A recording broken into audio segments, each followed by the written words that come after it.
Bonjour à tous, vous écoutez le 5e épisode de La Crème du Crime, une chronique ô combien subjective sur les grands noms de la littérature policière. Aujourd'hui, je vais vous parler de Louise Penny. Louise Penny, c'est une auteure canadienne, elle vit à Toronto, ce qui veut dire que c'est une Canadienne anglophone, donc elle écrit ses romans en anglais, et nous, pauvres petits lecteurs français, on est obligés d'attendre des traductions pendant parfois bien longtemps, mais ça je vais y revenir tout à l'heure. Alors, Louise Penny.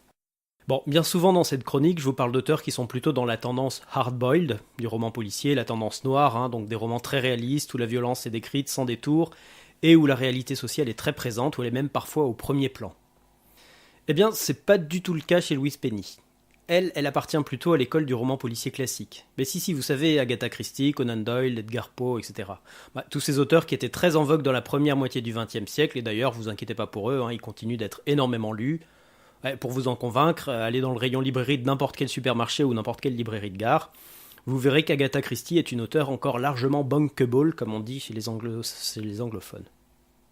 Le roman policier classique, donc. Alors, c'est un sous-genre de la littérature policière dans lequel, en tant que lecteur, on va assister à un meurtre sans savoir qui l'a commis, et où on va suivre un enquêteur, et pas forcément un policier d'ailleurs, souvent c'est un détective privé, voire un détective amateur. Et cet enquêteur, donc, va tenter de résoudre le mystère du roman en démasquant l'assassin. On va donc être avec l'enquêteur pendant qu'il étudie les lieux du crime, qu'il interroge tous les personnages suspects, qu'il recoupe les déclarations, les alibis, et à quelques pages de la fin, il va s'arranger pour rassembler tout le monde au même endroit, expliquer ce qui s'est réellement passé, et enfin confondre le coupable grâce à des preuves irréfutables. Le coupable, lui, n'a rien vu venir, tant il pensait que son plan était parfait, sans faille. En général, il s'offusque, mais devant la démonstration impeccable de l'enquêteur, il finit par baisser les bras, il s'en remet à la justice, et tout rentre dans l'ordre dans le meilleur des mondes. Donc c'est une formule extrêmement classique, et ce qui fait l'intérêt de ces romans, c'est que le lecteur va tout faire pour tenter de démasquer le coupable lui-même avant la fin. Parce que normalement, si le roman est bien construit, il est possible pour un lecteur aguerri de résoudre le mystère avant la révélation finale, tous les éléments sont là, et il suffit de bien prêter attention aux moindres petits détails, au milieu de toutes les fausses pistes qui ont été semées ça et là par l'auteur, pour trouver la solution. Et c'est là que réside le plaisir du lecteur dans ce genre de roman. C'est un petit jeu entre le lecteur et l'auteur, le but est de pouvoir s'écrier « Ah, j'en étais sûr, j'avais trouvé dès qu'ils sont sortis du vieux moulin, là, à la page 50, j'en étais sûr !» Évidemment, il faut que l'auteur se débrouille bien, il faut pas que ce soit trop évident, sinon la solution saute aux yeux, et puis lire pendant 200 pages les pérégrinations d'un enquêteur qui est incapable de résoudre un mystère dont la solution a sauté aux yeux de tout le monde, c'est pas très intéressant. Et à l'opposé, s'il est impossible de trouver la solution, le lecteur est frustré, il se dit « De toute façon, c'était introuvable ».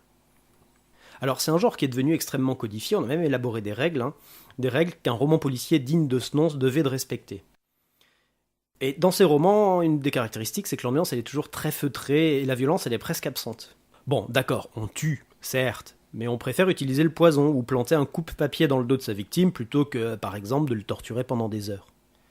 Et puis une fois que la victime est décédée, tout le monde redevient très sage.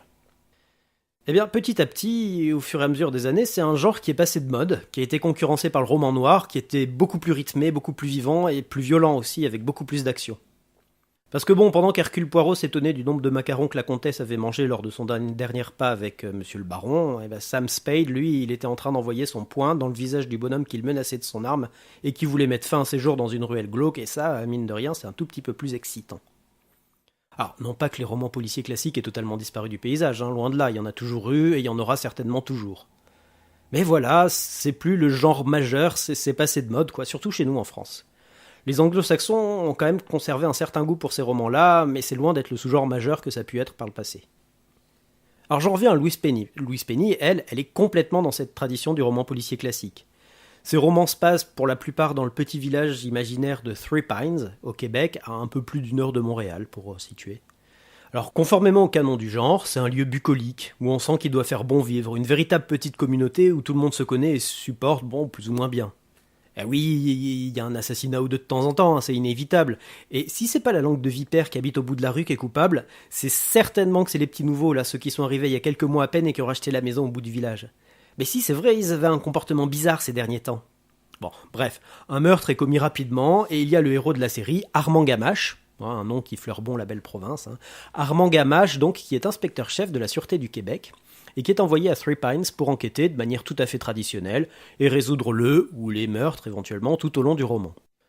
Donc on est vraiment dans un format de roman policier classique, à la manière d'Agatha Christie, à tel point d'ailleurs que Louise Penny a remporté 4 années de suite le prix Agatha.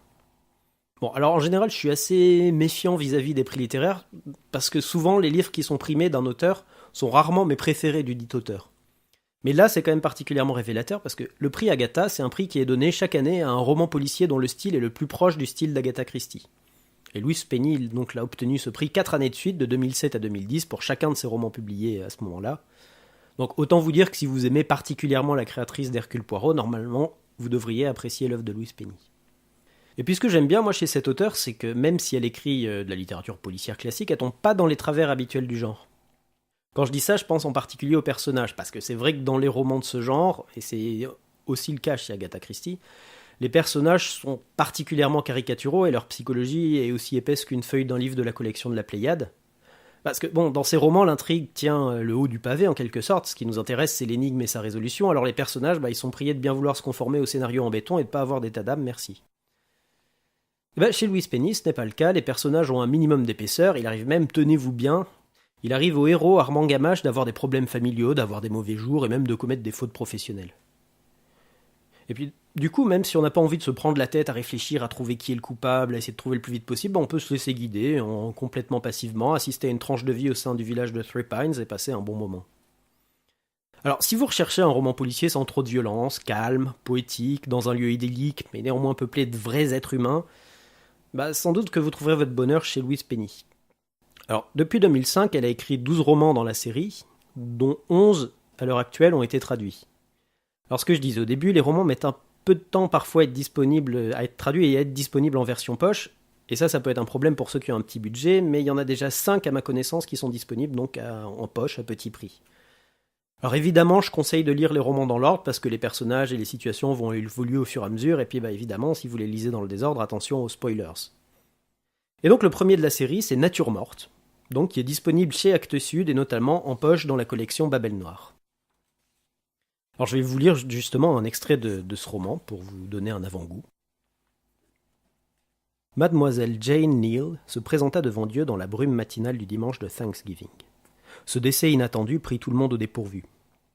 La mort de Mademoiselle Neal n'était pas naturelle, sauf si l'on croit que tout arrive à point nommé.